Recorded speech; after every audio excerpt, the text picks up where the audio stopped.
Inalmahan ni Baguio City Mayor Benjamin Magalong ang anyay below-the-belt na akusasyon na nauwi sa pagbibitiw niya sa Independent Commission on Infrastructure o ICI. Tingin niya, may nakanti siya kaya binato ng mga issue. Kabilang ang isang tennis court sa Baguio na gawa umano ng kumpanya ng mga diskaya. Nakatutok si Mav Gonzalez. Nonetheless, I think I struck a nerve.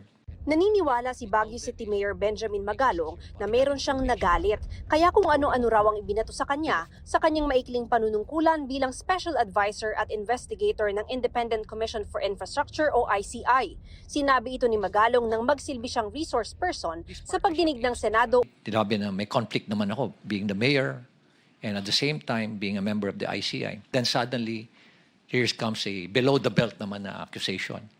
Na ay dahil merong project si Diskaya doon at maanumalyang tennis court. Ay, sobra na yan. Kung bulok ba ako, lalabanan ko yung mga very powerful na tao dyan. Tinutukoy rito ni Magalong ang press con ni PCO Yusek Claire Castro noong September 26 kung saan sinabi ni Castro na hindi itinalaga si Magalong para mag-imbestiga para sa ICI at ayaw aniya ng Pangulo mapabayaan ni Magalong ang trabaho niya bilang mayor. Binanggit din ni Castro ang posible aniyang conflict of interest dahil sa isang tennis court sa Baguio City na ipinatayo ng isa sa mga kumpanyang pag-aari ng mag-asawang Diskaya na sangkot sa mga maanumalyang proyekto ng gobyerno. I believe I struck a nerve or several nerves na they panic at kaya ganun ngayon nangyari.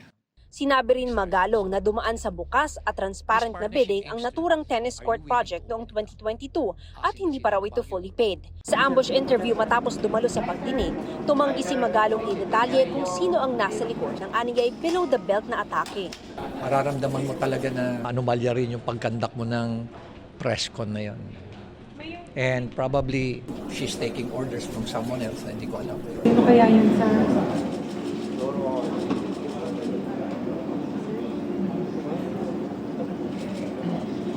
Any more questions?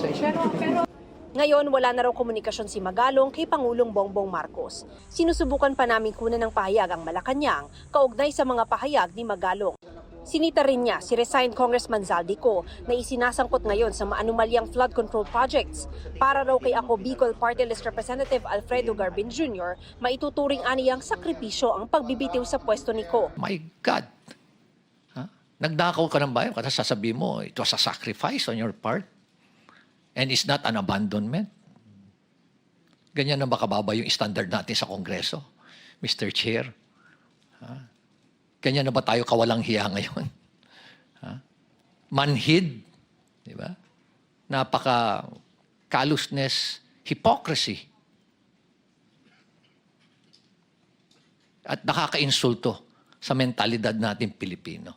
Nang tanungin kung naniniwala siyang credible at independent pa ang ICI, Oo naman, ako naniniwala pa rin ako na magiging maayos pa rin yan. Sa tingin ko, basta tuloy-tuloy lang investigasyon. Huwag lang i-rein. Magiging credible yan. wala rin daw siyang nakitang anomalya sa mga pagdinig ng ICI pero makabubuti raw kung buksan na ito sa publiko. Para sa GMA Integrated News, Mav Gonzalez, nakatutok, 24 Oras.